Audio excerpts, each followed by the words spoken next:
الحمد لله نحمده ونستعينه ونستغفره ونعوذ بالله من شرور أنفسنا ومن سيئات أعمالنا من يهده الله فلا مضل له ومن يضلله فلا هادي له وأشهد أن لا إله إلا الله وحده لا شريك له وأشهد أن محمدا عبده ورسوله أما بعد أعوذ بالله من الشيطان الرجيم بسم الله الرحمن الرحيم يا أيها الذين آمنوا اتقوا الله حق تقاته ولا تموتن إلا وأنتم مسلمون يا أيها الناس اتقوا ربكم الذي خلقكم من نفس واحدة وخلق منها زوجها وبث منهما رجالا كثيرا ونساء واتقوا الله الذي تساءلون به والأرحام إن الله كان عليكم رقيبا يا أيها الذين آمنوا اتقوا الله وقولوا قولا سديدا يصلح لكم أعمالكم ويغفر لكم ذنوبكم ومن يطع الله ورسوله فقد فاز فوزا عظيما أما بعد فإن خير الحديث كتاب الله وخير الهدي هدي محمد صلى الله عليه وسلم وشر الأمور محدثاتها وكل محدثة بدعة وكل بدعة ضلالة وكل ضلالة في النار. أعوذ بالله من الشيطان الرجيم بسم الله الرحمن الرحيم اليوم أكملت لكم دينكم وأتممت عليكم نعمتي ولكم الإسلام دينا.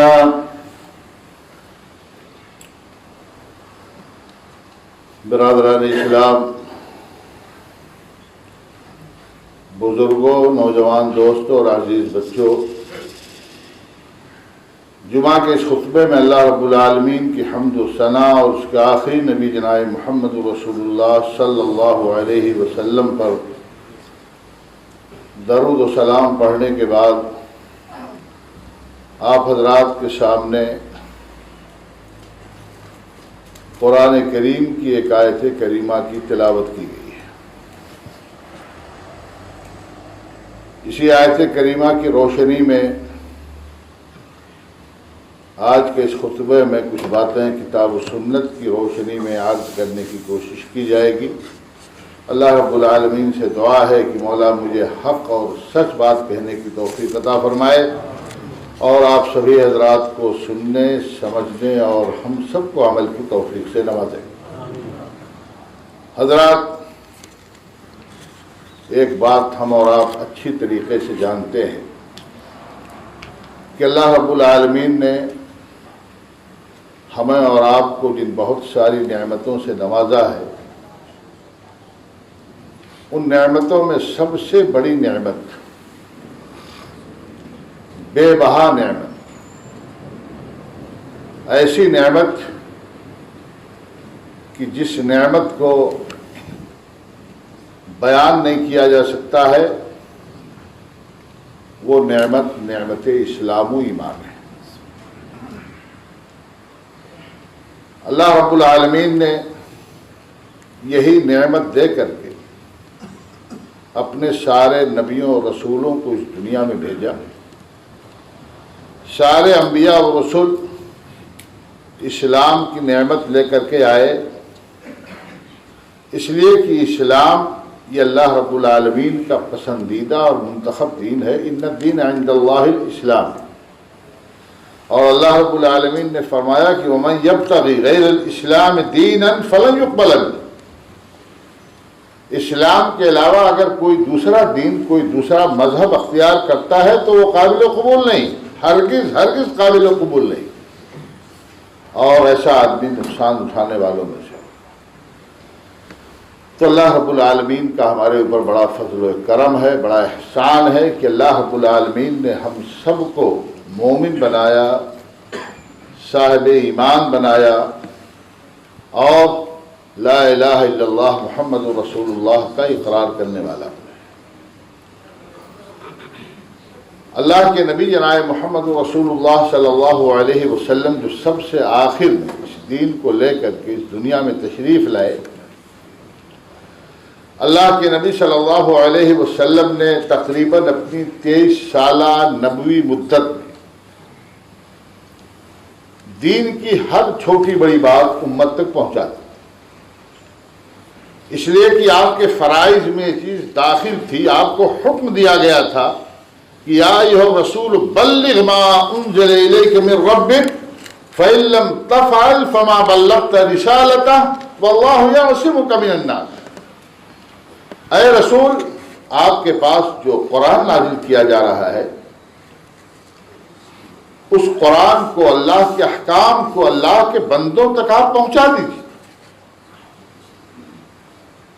اور اگر خدا نخواستہ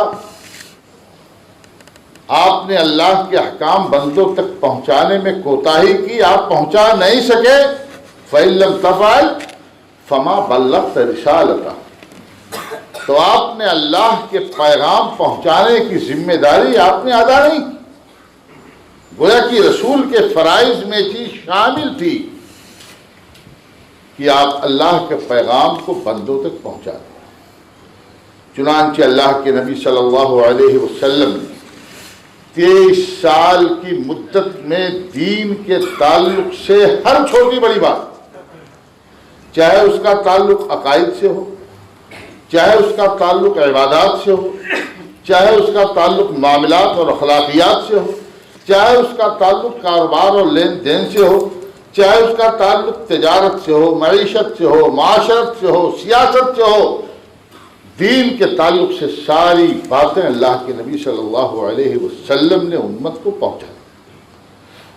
اور جب تبلیغ دین سے فارغ ہو گئے تو اللہ رب العالمین نے قرآن کریم کی آیت کریمہ نازل فرمائی کہ الیوم اکملت لکم دینکم واتممت علیکم نعمتی ورضیت لکم الاسلام دینا۔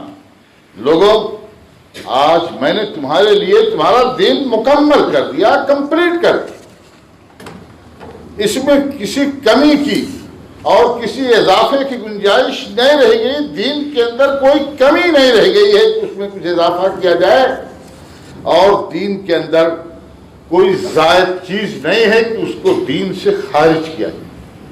دین کمپلیٹ ہو گیا، دین مکمل ہو گیا، اور اللہ کے نبی صلی اللہ علیہ وسلم اس دنیا سے اس حالت میں تشریف لے گئے کہ آپ نے اپنے صحابہ کرام رضی اللہ تعالی عنہم اجمعین کو مخاطب کر کے فرمایا قد ترکتکم علی المحجۃ البیضاء لیلھا کنہارھا لا یزیغ عنہا الا ہالک۔ لوگوں، میں تمہیں ایک روشن شاہراہ پر، مین روڈ پر، جو مین روڈ نہایت روشن ہے، گلی میں نہیں، پگڈنڈیوں پر نہیں، میں تمہیں صراط مستقیم پر وَأَنَّ هَذَا صِرَاطِي مُسْتَقِيمًا فَاتَّبِعُوهُ وَلَا تَتَّبِعُوا السُّبُلَ فَتَفَرَّقَ بِكُمْ عَنْ سَبِيلِهِ۔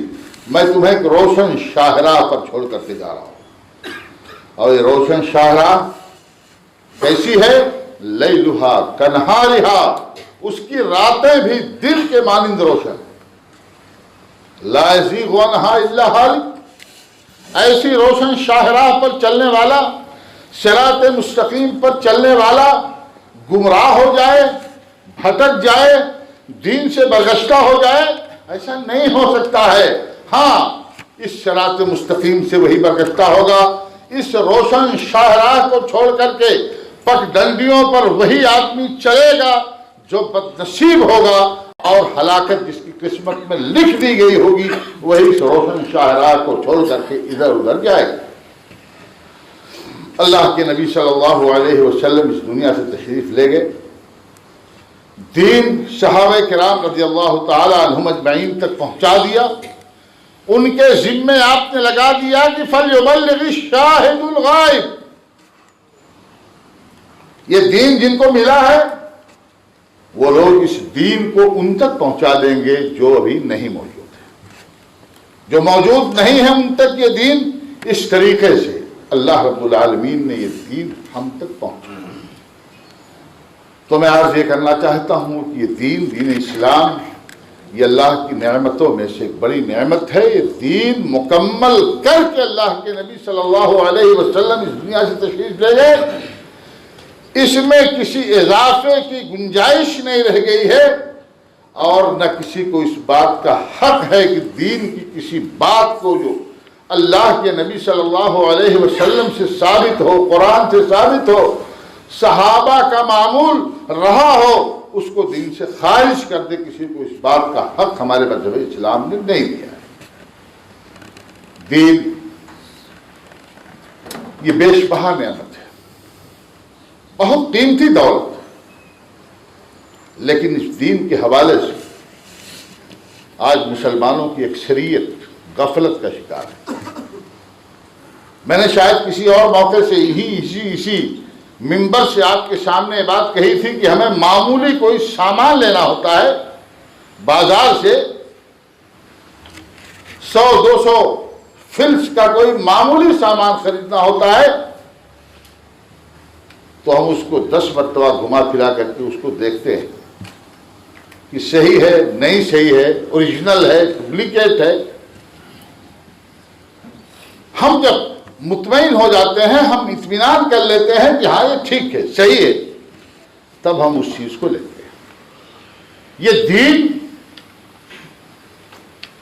جو نہایت بیش بہا ہے اور اس کی قیمت کا اندازہ نہیں لگایا جا سکتا ہے، اس کی قیمت کا تعین نہیں کیا جا سکتا ہے، اس دین کے معاملے میں ہماری اکثریت، ہم مسلمانوں کی اکثریت غفلت کا شکار ہے۔ ایک آدمی ادھر سے آ رہا ہے، وہ ہم کو بتا رہا ہے کہ یہ دین ہے، بہت اچھی چیز ہے، بہت خوبصورت چیز ہے، اور وہ کہہ رہا ہے کہ صاحب یہ دین ہے۔ دوسرا آدمی ادھر سے آ رہا ہے، بتا رہا ہے کہ یہ دین ہے۔ تیسرا ادھر سے آ رہا ہے کہ کہہ رہا ہے کہ دین ہے۔ میرے بھائیوں، ہماری ذمہ داری بنتی کہ اگر دین کے نام پر ہمارے سامنے کوئی چیز پیش کی جا رہی ہے تو ہم اس کو پرکھ لیں، اس کو جانچ لیں۔ ہمارے پاس معیار موجود ہے، ہمارے پاس کسوٹی موجود ہے، ہمارے پاس میزان موجود ہے۔ اللہ کے نبی جناب محمد رسول اللہ صلی اللہ علیہ وسلم نے ارشاد فرمایا تھا اپنے اس لمبے خطبے میں جو حضرت عرباض بن ساریہ رضی اللہ تعالی عنہ سے مروی ہے۔ اللہ کے نبی صلی اللہ علیہ وسلم نے ارشاد فرمایا تھا، لمبا خطبہ ہے، اس کا آخری حصہ یہ تھا کہ من یعش منکم من بعدی فسیر اختلافا کثیرا، میرے بعد تم میں سے جو لوگ اس دنیا میں زندہ رہیں گے اس امت کے اندر بڑا اختلاف دیکھیں گے، یہ دین وہ دین، ایسا ویسا، ساری چیزیں آئیں۔ کیسے تم دین کو پہچانو گے؟ اللہ کے نبی صلی اللہ علیہ وسلم نے معیار دیا، اللہ کے نبی صلی اللہ علیہ وسلم نے کسوٹی دیا۔ ایسے وقت میں جبکہ دین کے تعلق سے تم اشتباہ کا شکار ہو جاؤ، فعلیکم بسنتی، میری حدیثوں کو لازم پکڑنا، سنت کو دیکھنا میں نے کیا کیا ہے، اور وسنت الخلفاء الراشدین المہدیین، میرے بعد میرے جانشین، میرے خلفاء جن کو اللہ کی طرف سے ہدایت ملی ہوئی ہے، ابو بکر صدیق رضی اللہ تعالی عنہ، حضرت عمر فاروق رضی اللہ تعالی عنہ، حضرت عثمان غنی رضی اللہ تعالی عنہ، حضرت علی بن ابی طالب رضی اللہ تعالی عنہ، اور دوسرے صحابہ کرام رضی اللہ تعالی عنہم اجمعین، جن کے ایمان کو اللہ رب العالمین نے معیار بتایا، معیار قرار دیا، ماڈل اور نمونہ جن کے عمل کو اللہ رب العالمین نے قرآن کریم کے اندر بتایا، فَإِنْ آمَنُوا بِمِثْلِ مَا آمَنْتُمْ بِهِ فَقَدِ اهْتَدَوْا وَإِنْ تَوَلَّوْا فَإِنَّمَا هُمْ فِي شِقَاقٍ فَسَيَكْفِيكَهُمُ اللَّهُ وَهُوَ السَّمِيعُ الْعَلِيمُ۔ اللہ رب العالمین نے صحابہ کی زندگی کو ہمارے لیے منہج قرار دیا، تو اللہ کے نبی صلی اللہ علیہ وسلم نے فرمایا کہ ایسے موقع پر جب دین سمجھ میں نہ آ رہا ہو کہ کیا حق ہے کیا ناحق ہے، کیا دین ہے کیا بے دینی ہے دین کے نام پر، تو ایسے وقت میں سنت کی طرف رجوع کرو۔ فَعَلَيْكُمْ بِسُنَّتِي وَسُنَّتِ الْخُلَفَاءِ الرَّاشِدِينَ، خلفائے راشدین صحابہ کرام رضی اللہ تعالی عنہم اجمعین کے طریقے کو اختیار کرو، ان کے منہج کو اپنے سامنے رکھ کر کے اپنے معاملات کو حل کرو، طے کرو۔ فَعَلَيْكُمْ بِسُنَّتِي وَسُنَّتِ الْخُلَفَاءِ الرَّاشِدِينَ الْمَهْدِيِّينَ۔ تو میرے بھائیو، ایک کسوٹی ہمارے پاس قرآن، حدیث، صحابہ کا منہج۔ کوئی بھی عمل، چھوٹا عمل، بڑا عمل، اللہ کے نبی صلی اللہ علیہ وسلم کے زمانے میں ہوا ہے، قرآن میں اس کا ذکر ہے، حدیثوں میں اس کا ثبوت ہے، صحابہ نے اسے کیا ہے۔ اگر کیا ہے صحابہ نے، حدیث میں اس کا ذکر ہے، قرآن میں اس کا حکم ہے، ثبوت موجود ہے، بلا شبہ وہ دین ہے اور اللہ کا پسندیدہ وہ عمل ہے، اور وہ اس کا کرنا یہ ہم سب کی ذمہ داری ہے۔ اچھا سے اچھا عمل، بڑا خوبصورت عمل، لیکن اس کا ثبوت قرآن میں نہیں ہے، سنت میں نہیں ہے، صحابہ سے ثابت نہیں ہے۔ کتنا ہی خوبصورت عمل ہو، اللہ کی قسم وہ دین نہیں ہو سکتا ہے، دین کے نام پر بے دینی۔ کیوں؟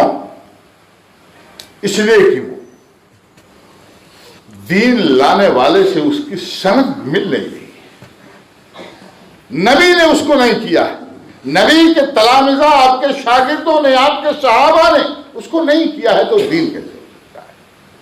کسی عمل کی ایجاد، کسی عمل کا ایجاد نبی کی وفات کے 500 سال بعد ہو رہا ہے، 8 سال بعد ہو رہا ہے، 15 سال بعد ہو رہا ہے، 14 سال بعد ہو رہا ہے، آخر وہ دین کیسے ہو جائے گا جب اس عمل کو نبی نے نہیں کیا، نبی کے ساتھیوں نے نہیں کیا؟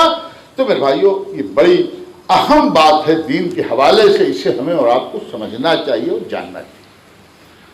اور پرکھنے کا جو معیار ہمارے نبی جناب محمد رسول اللہ صلی اللہ علیہ وسلم نے دیا ہے، میں ایک مثال سے آپ کو اپنی بات اور واضح طور سے سمجھا دینا چاہتا ہوں۔ نماز پڑھنا یہ عبادت ہے، نماز یہ عبادت، نماز کا ایک مخصوص طریقہ اللہ کے نبی صلی اللہ علیہ وسلم سے ثابت ہے۔ جو نمازیں ہمارے اوپر فرض ہیں ان کی رکعت کی تعین سنت سے ہو گئی۔ فجر کی نماز 2 رکعت، ظہر کی رکعت 4، ظہر کی نماز 4 رکعت، عصر 4 رکعت، مغرب 3 رکعت، اور عشاء کی 4 رکعت، جمعہ کی 2 رکعت۔ جمعہ کی نماز 2 رکعت، قرآن میں اس کا ذکر نہیں 2 رکعت، یہ کہاں سے ثابت ہے؟ سنت سے، نبی نے 2 رکعت نماز پڑھائی۔ نماز ہے نا، عبادت ہے نا۔ اگر کوئی بندہ یہ سوچے کہ نماز ہے، اللہ کی عبادت ہے، اللہ اس سے خوش ہوگا، وہ جمعہ کی نماز 2 رکعت کے بجائے 4 رکعت پڑھے۔ جمعہ کی نماز 2 رکعت کے بجائے کتنی پڑھے؟ 4 رکعت۔ آپ بتائیے کہ اس کی نماز ہوگی؟ نماز ہی تو بڑھائی ہے اس نے، نماز کا اضافہ کیا ہے اس نے، کوئی ناچ گانا اس میں شامل نہیں کیا ہے، کوئی منکر چیز نماز میں اس نے نہیں ملائی ہے، نماز میں اس نے ایک اضافہ کر دیا ہے کہ ہمارے نبی نے جمعہ کی نماز 2 رکعت پڑھائی تھی اور اس بندے نے 4 رکعت پڑھی۔ نہیں ہوگی نماز، سنت کی مخالفت کی وجہ سے اور سنت کے خلاف اس کے اس عمل کے ہونے کی وجہ سے اس کی نماز ہی نہیں کہ نماز نہیں ہوگی بلکہ وہ مجرم ہوگا. اور مجرم کیا کس چیز کا ہوگا؟ کہ اس نے دین کے اندر اصلاح کی ہے. نبی نے 2 رکعت پڑھائی اور اس نے اس میں کمی محسوس کی اور کہا صاحب جمعہ کی نماز تو بڑی اہم نماز ہے، اس کو 4 رکعت ہونا چاہیے. یہ نہیں ہو سکتا ہے. تو میرے بھائیوں، یہ ہمارے سامنے ایک معیار ہے، ہمارے سامنے ایک پیمانہ ہے. میں گفتگو کرنا چاہتا تھا لیکن تمہید میں میری ساری بات ختم ہو گئی. لیکن یہ بنیادی چیز تھی. یہی رجب کا مہینہ جو چل رہا ہے، رجب، اسی حوالے سے مجھے کچھ باتیں کہیں. رجب کے تعلق سے قرآن اور حدیث ان دونوں کے اندر جو بات ثابت ہے وہ یہ ہے کہ رجب حرمت والے مہینوں میں سے. ان عدت الشہور عند اللہ 12 شہرا فی کتاب اللہ یوم خلق السماوات والارض منها 4 حرم. یہ 4 حرمت والے مہینوں کے طور پر اللہ رب العالمین نے اس کا ذکر فرمایا ہے. اللہ رب العالمین نے آگے فرمایا ذالک الدین القیم، یہی سیدھا دین ہے. فلا تظلموا فیہن انفسکم، اس لیے ان حرمت والے مہینوں میں بطور خاص اپنے اوپر ظلم نہ کریں. یہ حرمت والے مہینوں کے حوالے سے قرآن کریم کے اندر اللہ رب العالمین نے یہ آیت نازل فرمائی ہے اور یہ باتیں ارشاد فرمائی ہیں. اللہ کے نبی صلی اللہ علیہ وسلم نے حرمت والے 4 مہینوں کی وضاحت فرما دی اور آپ نے اپنی صحیح سچی حدیث میں جو صحیح بخاری کی روایت ہے، اللہ کے نبی صلی اللہ علیہ وسلم نے فرمایا یہ 4 حرمت والے مہینے کون ہیں؟ 3 متوالیہ، 3 مسلسل، ذوالقعدہ، ذوالحجہ اور محرم. یہ مسلسل ایک ساتھ. اور والرجب مضر الذی بین جمادی و شعبان، اور چوتھا مہینہ رجب مضر ہے جو جمادی الاخری یا جمادی الثانیہ اور شعبان کے درمیان میں آتا ہے. گویا کہ رجب یہ حرمت والے مہینے میں سے. ان میں اللہ رب العالمین نے ان مہینوں میں بطور خاص اپنے اوپر ظلم کرنے سے منع فرمایا ہے. تو لیکن بدقسمتی ہماری ہے. ظلم کا مطلب یہ ہے کہ ہم اس میں اللہ کی معصیت نہ کریں، شرک نہ کریں، بدعتوں کا ارتکاب نہ کریں. لیکن بدقسمتی ہے اس امت کی، ادھر سے کوئی آ رہا ہے وہ ہم کو تھما دے رہا ہے کہ صلاۃ الرغائب پڑھو، ادھر سے کوئی آ رہا ہے کہ رجب کے مہینے میں روزوں کا اہتمام کرو، بڑا ثواب ملے گا، اور اس کے حوالے سے جھوٹی موٹی حدیثیں، گڑی ہوئی حدیثیں پیش کرتا ہے.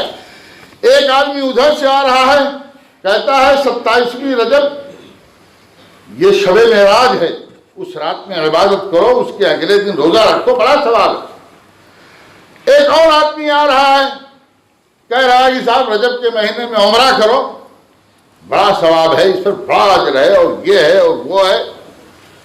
اور ایک اور آدمی آ رہا ہے کہنا نہیں رجب کے مہینے میں حضرت جعفر صادق کے نام کا کنڈا چڑھاؤ، ان کے نام کی نظر مانو، نیاز مانو، اور تمہاری ہر مراد پوری ہو جائے گی. یہ 5-6 ایسے کام ہیں جو رجب کے مہینے میں کیے. ہماری ذمہ داری کیا ہے؟ بس یہی اتنی بات مجھے کہی. ٹھیک، یہ اچھے کام ہیں سب جو ذکر ہوا ہے. نماز کا ذکر ہے، صلاۃ الرغائب، روزے کا ذکر ہے، شب بیداری کا ذکر ہے، یا عمرے وغیرہ کا ذکر ہے. کنڈے کا تو کوئی مسئلہ نہیں، کنڈا تو ویسے ہی حرام ہے. غیر اللہ کی نیاز ماننا وہ حرام ہے. لیکن باقی جن چیزوں کا ذکر ہے وہ عبادات ہیں، نماز، روزہ، عمرہ.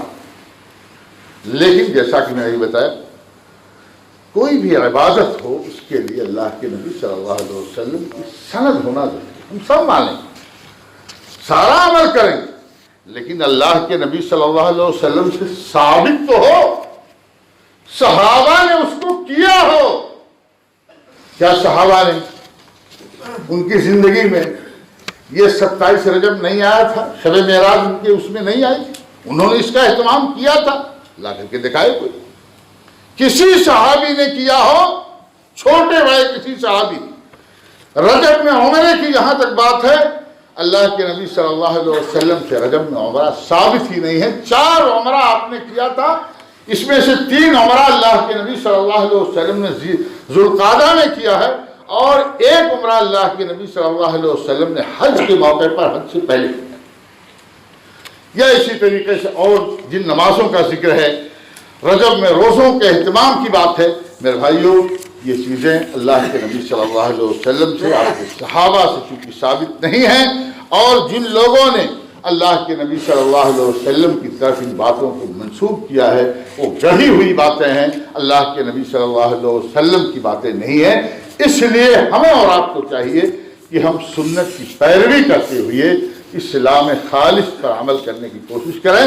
اللہ رب العالمین ہم سب کو صحیح معنوں میں کتاب و سنت پر چلنے کی توفیق عطا فرمائے، ظلم سے، شرک سے، بدعات سے اور ہر قسم کی معصیت سے اللہ رب العالمین ہم سب کو بچنے کی توفیق عطا فرمائے۔